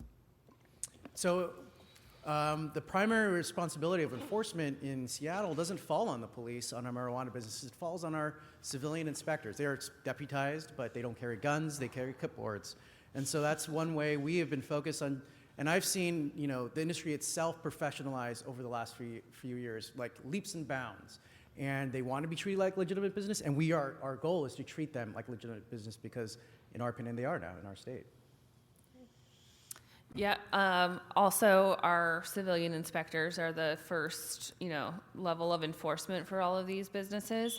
Our police officers do work closely with the businesses to actually help them do crime prevention. And so when David mentioned earlier things around the issue around cash or burglaries of these businesses, we're actually holding a safety summit between the police department and the marijuana businesses later in June. And I think in 2015, each of our police districts, the commander of each district held an open house with each of the marijuana businesses in their district. So to open up the relationship and the communications between the commanders and the police officers in that district and the businesses. Wonderful. Thank you. Okay, so Virgil, I think it's a Gilbert Mora, Patrick McMahon. So if you guys could line up behind each other because time is not our friend. Virgil, the floor is yours. Hi, my name is Virgil Grant. Really appreciate you coming out this evening. When Councilman Weezer asked what would you do different, I was hoping minority equity was a part of that. Noticing on the map that it was southern Seattle, which is more of a minority concentrated community, and as well as Denver, because I did my research on the cultivation part, concentrated more in a minority community, but the lack of minority ownership and participation, that's kind of disheartening for me. So, I want us to be clear in LA that there has to be minority participation. What would you guys do different in that aspect of having the businesses in the minority community, but no minority ownership? It's hard. I agree. That is definitely a problem that, unfortunately, we have no role in issuing the licenses in Seattle. And so that was all on the state to do. And potentially we should have advocated earlier to ensure that they were more creative in addressing those kinds of issues. I'm not sure what can be done in this realm because in Washington State, at least, we do have really harsh anti-affirmative action that prevents us from specifically targeting certain folks to get licenses that way. But we're open and interested in engaging the state to address that issue. Yeah, I think, like David said, if it was something we could have addressed earlier on, it probably would have been, that would have been the wisest thing. And again, that's the state issues the licenses, and we can't issue a local license unless the state issues a license to that individual first. So, I hate to punt, but it would have to start there. And so, but I agree with you. If you look at where the locations of these licenses are in Denver, they are in minority areas, but not owned by minorities. Yes. Good point. So is this Gilbert? Yes, Gilbert. Hi, my name is Gilbert Mora. I know that you guys touched a little bit on personal cultivation. As you know, in California, we said personal cultivation for recreational use is okay. You can have up to 6 plants, and 1 plant can make up to 2 pounds of marijuana. That's a lot of marijuana. Do you guys have an idea of how you would regulate that to make sure that it's not being diverted to the black market or to youth?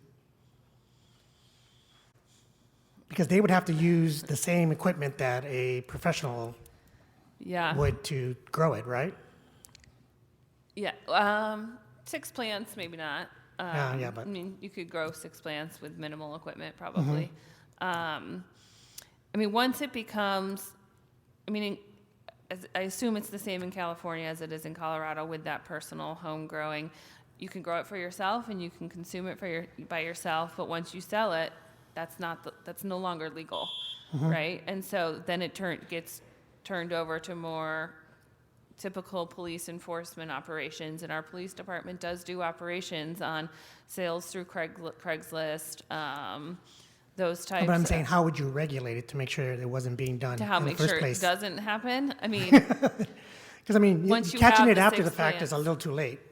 So I think one of the early things that Denver did was actually restrict how many plants can be grown in a home, because, you know, initially, like, you have 5 people living in a house, they could grow 6 plants each. That's what leads to, like, definitely illicit sales Right. that way.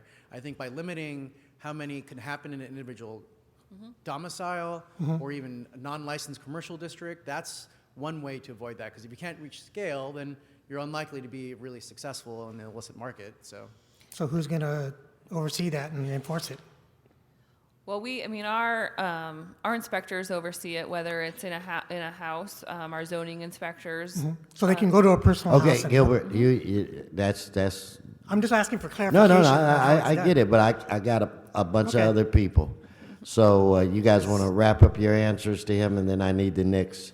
The ways we would typically enforce and regulate are applied here as well. Our zoning inspectors apply or inspect and enforce in the houses, in the residences, and our building and zoning and police officers enforce Okay, in yeah. the commercial That's what I was zones. trying to get to, whether or not they actually go to houses. Gotcha.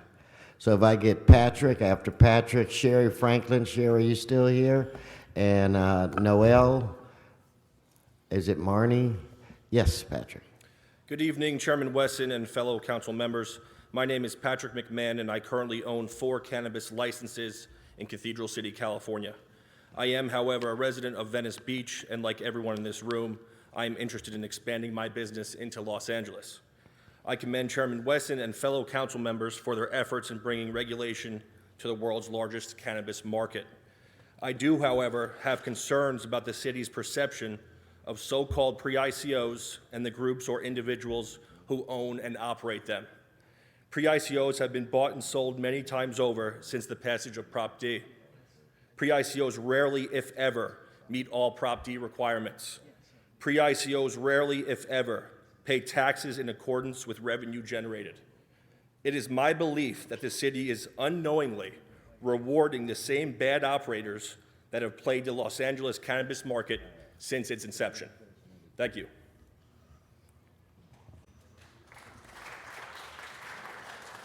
Hey there. Hello, Council President. I'm just here to report. My name is Cherie Franklin with Urban Design Center. We have formed Think and Grow, which is an accelerator hub and incubator focused on making sure that people in South Los Angeles and East Los Angeles have an opportunity to enter the market. We just made an agreement with LaCretz Innovation Center and downtown, so we can have forums on technology, business development. So those are some of the things we're doing. But most importantly, we need to make sure we're at the forefront of innovation. So I'd like to know, how do we find out what you guys are doing that's working? What are the best practice scenarios that we can take a look at? Where are you innovating, especially around water and use of electricity? We want to make sure that people have access to that information, and that will help them raise money when they have the best information available to them. We are launching a fund, so I will share that with you later. We're going to launch a fund, and we're getting many minority people within our communities to invest in that fund because we believe that's important. Thank you. So one thing I would say is to come to our symposium in October, October 19th and 20th this year. And the day and a half before our symposium is a sustainability symposium, mostly focused on best practices for sustainable practices within the industry. Thank you. I'd be happy to connect you with industry folks in Seattle and Washington. You know, we had one producer processor who's trying to have the greenest grow in terms of energy efficient, low water consumption, and is being really successful in his efforts. We also have a research license that's dedicated only to medical marijuana research, and those entities are getting up and running in Seattle as well. Okay, thank you. And we'll give you our cards. Okay. Next, come and identify yourself. Good evening, my name is Noel Marine, and as we see with alcohol establishments, law enforcement and inspectors are not always there to see if a business has become a bad actor. The community is the one who sees it. They're the ones who are impacted by it. So what I want to know is that, do your cities or states have any process for the community members to get a license revoked or to combat these businesses that have contributed to public nuisance that impacts the community's quality of life or public safety? And if not, do you think it's a beneficial thing to add? Yeah, through our regulatory business license, if someone is a nuisance or has repeat violations for underage sales, and we're actually starting to train our inspectors to do their own underage sale kind of sting operations. Our state entity does those as well, but they are limited in the resources, and we are really focused on these neighborhood types concerns. Yeah, we can revoke a license if needed. We haven't had to do that. We have had, knock on wood, lots of good actors in Seattle, especially in the new markets, and the amount of, people will lose a lot of money if they don't try to comply. And so I think that's very much in the forefront of folks' minds so far. So to revoke, let me add, to revoke the license, was that language inserted by the city council? Yeah, yes, it was when we created our regulatory business license. You cannot, even if you have a state license in Seattle, unless you get our regulatory business license, you cannot operate in Seattle. Gotcha. Yep, and it's the same in Denver, and we have a show cause public hearing is what it's called, and a lot of those are based on complaints from the community and neighborhood, and I know that feels burdensome to the community, but it's actually a very helpful way for us to get information about how a neighborhood is behaving, and then we also have the ability to put conditions on the license, and require them to not have lights on after a certain, or bright lights after a certain time and things like that. So it's a pretty helpful mechanism. Okay, good question. So identify yourself, and I'm looking for Hamady. I can't pronounce the last name, but I remember you.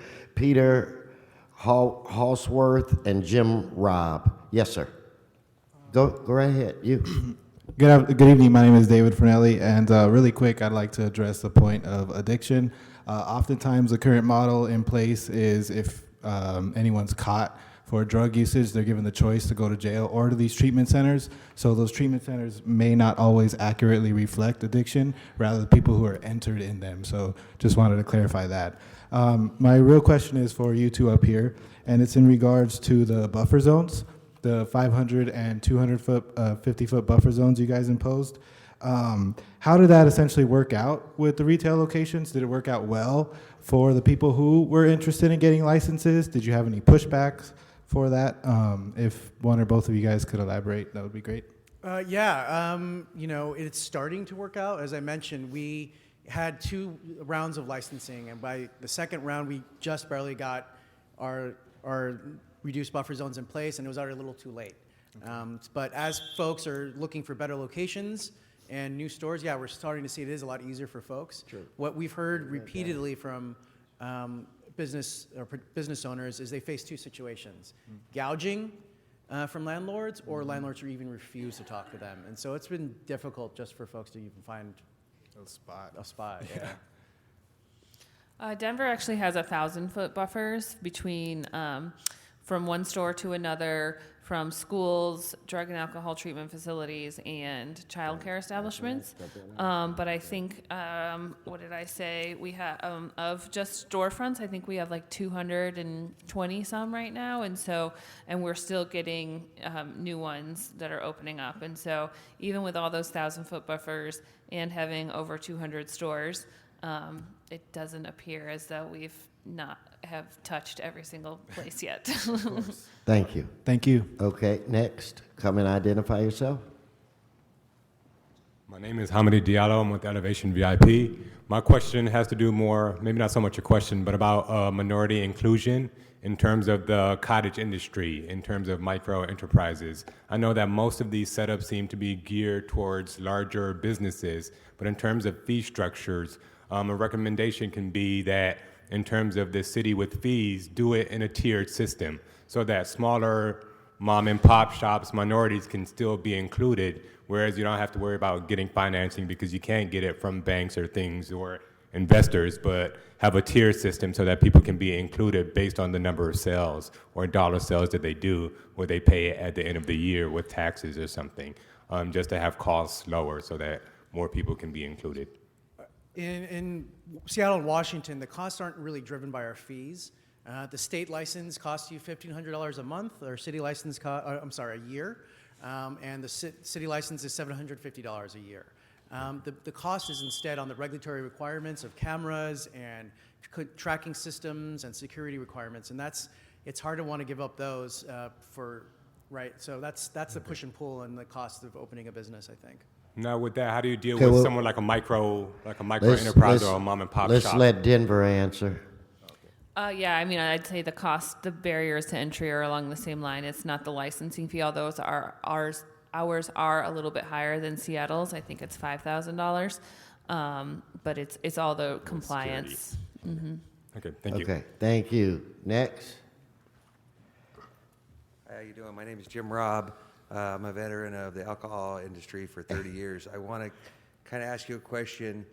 How does your three-tier system work with marijuana as far as regulating the state? I know Southern Wine and Spirits, people like those guys, there's a way for them to pay you guys, and I kind of want to know how your three-tier system works.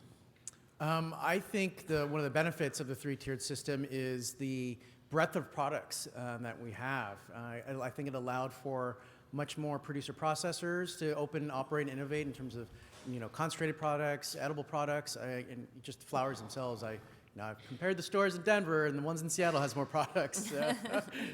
Little bare shelves in Denver. So kind of the question like Southern Wine Spirits, those are big, huge distribution companies throughout. How would a small business owner, what kind of licenses do you require to be a distributor? Is it a state-run type of thing to be part of that three-tier system? For liquor or for marijuana? For marijuana. For marijuana. So we don't have distributorship licenses. Okay.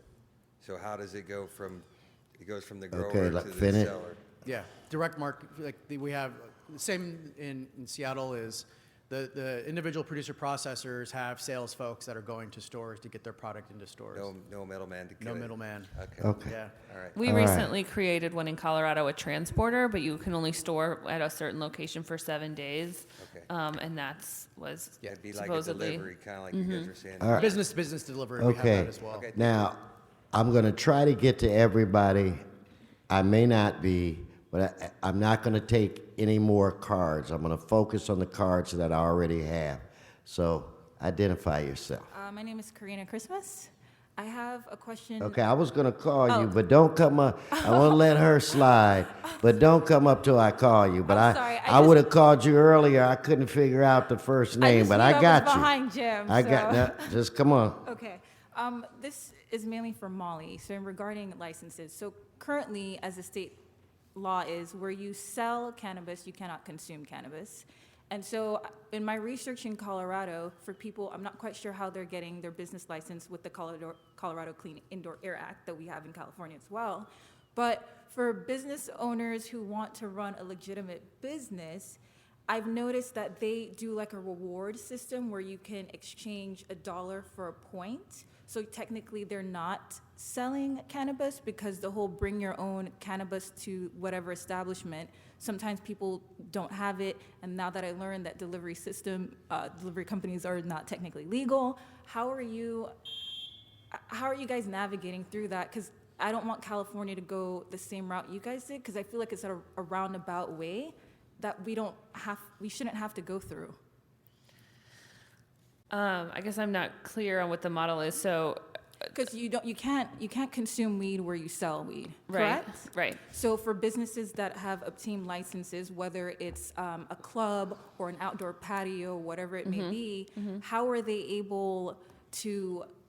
Specifically, there's a place in this company in Now, come on, Colorado we where gotta, I'm sorry, but where they do a reward system where you trade $1 for 1 point. So if you do $20, you get, and the points give you marijuana. Correct. I don't know if you guys are aware of this. I'm but not in my aware research, of it. So and I'll stick around after and we Okay. can chat if you want to. I'm But curious. it's not a model I'm aware of. Okay. all right.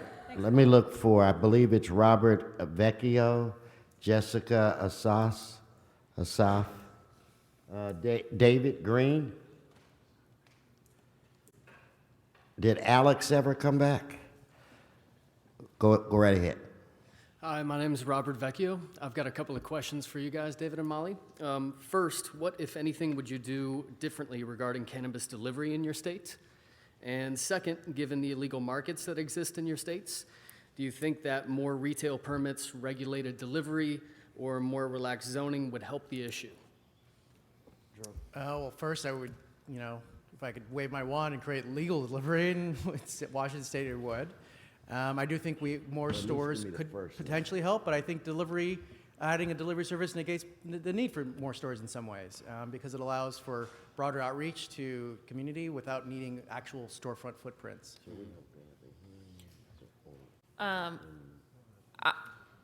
It's hard to say what kind of impact the licenses and the permits have on the black market, and whether that, obviously it decreases the usage of the black market, but it's hard to say whether even more licenses. In Denver, we have so many that I can't imagine that would impact the black market much more. And I think David mentioned this earlier. I think most of the illegal grows the product is being shipped out of state, and so my opinion about how to decrease the illegal grows occurring would be if the other states if it were not illegal there. Okay, well, I like that opinion too. Thank you. Okay, next. Good evening. My name is Jessica Asoff, and I'm the founder of Cannabis Feminist and a member of the LA Cannabis Task Force.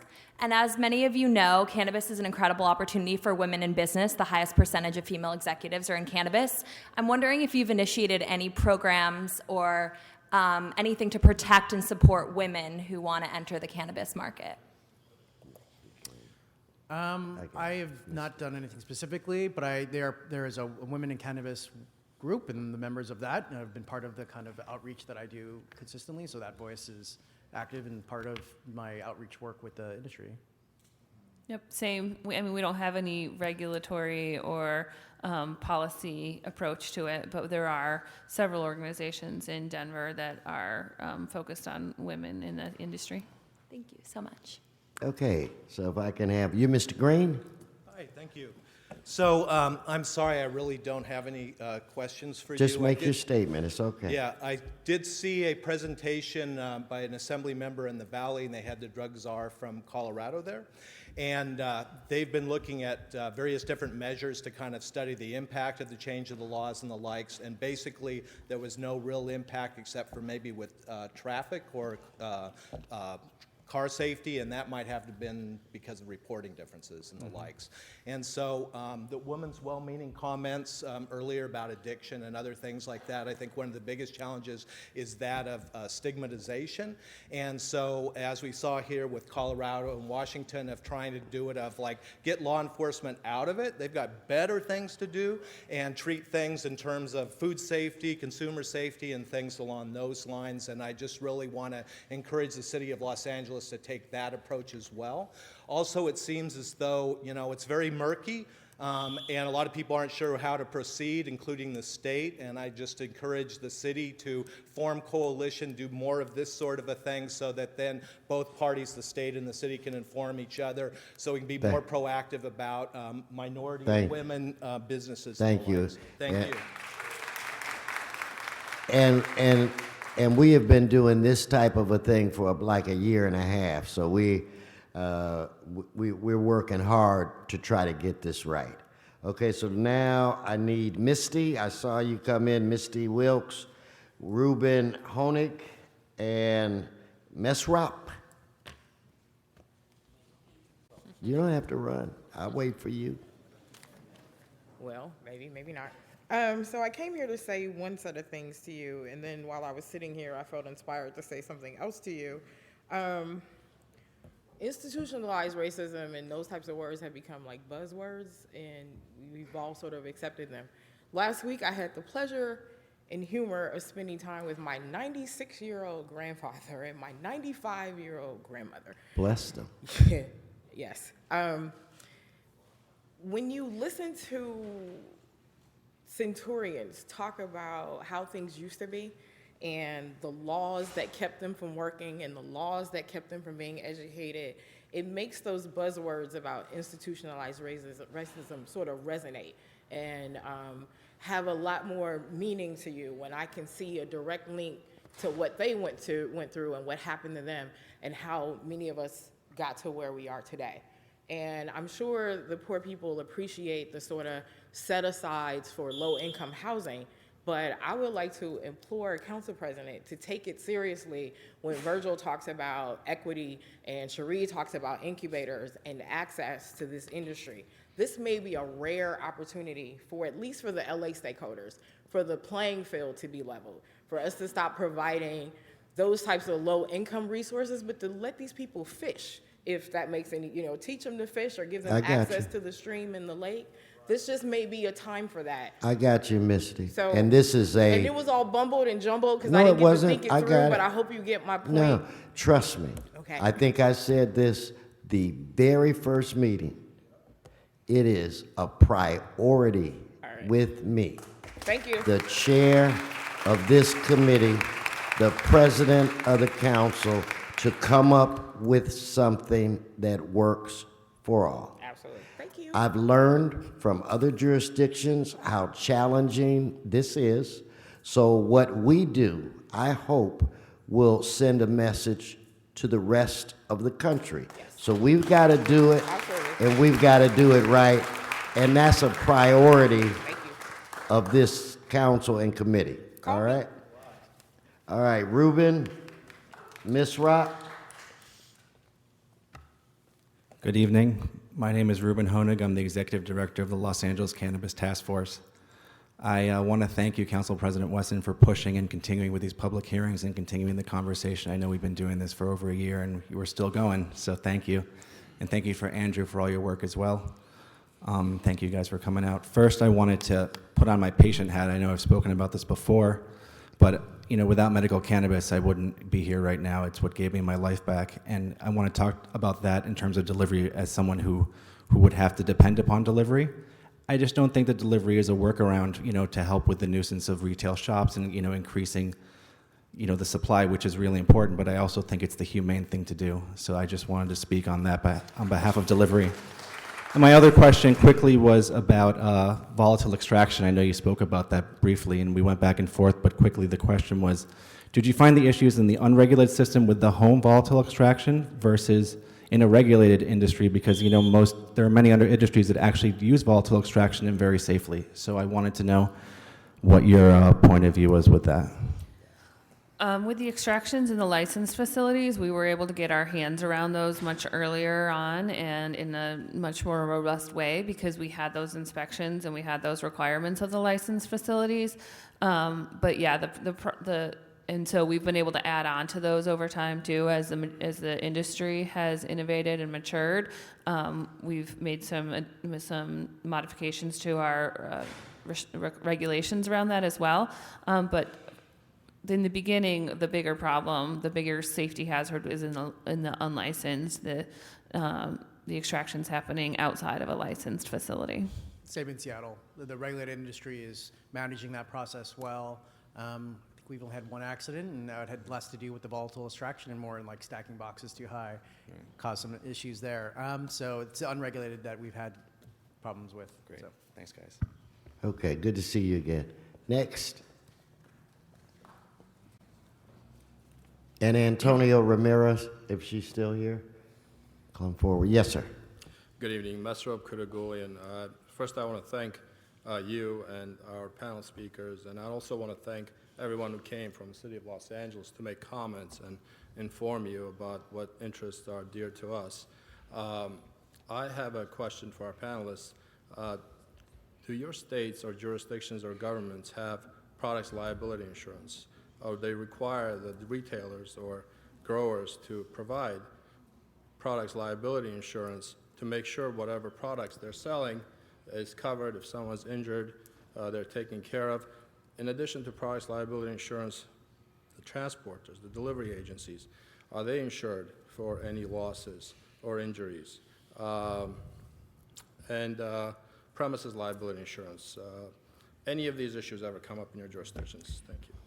I don't know this issue well. I don't know at all about products liability insurance. I know premises insurance has been problematic for folks to get. Most folks have been able to get it, but some are facing like really high fees from businesses to be covered. And some insurance companies won't even talk to these businesses. So it is an issue in our state. I'm just not very well versed on it. It's not a requirement in your state. I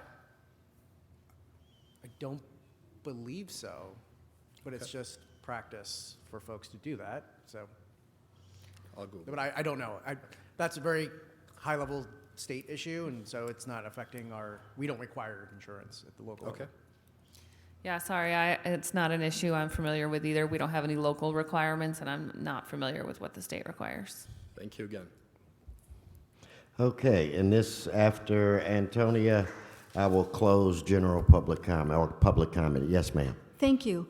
This is nothing more than another contraband legislation piece of shit by the goddamn drug kingpins. George Soros, a Hungarian Jew, the cabal, the cartels, and the nosy, venomously jealous, uncivilized, violent, wicked, come caca, filthy, nasty savages and racist hate-mongering wetbacks and Chango Latino gangbanging pigs, pussies, and thieves who peddle all the street drugs as foot soldiers throughout America. This marijuana and dope establishments will compound the already existing high crimes in all neighborhoods. We, the legal law-abiding citizens who don't do drugs, are exasperated because we are not here to reward drug dealers and users, but punish them and fry their asses. Additionally, it will bring rampant poverty, destruction, and high crimes. Both the LAPD and the Sheriff's Department can't contain the Los Angeles gang epidemic and the massive public safety violations and crimes they promote, i.e. financial crimes, property crimes, and physical bodily injury crimes.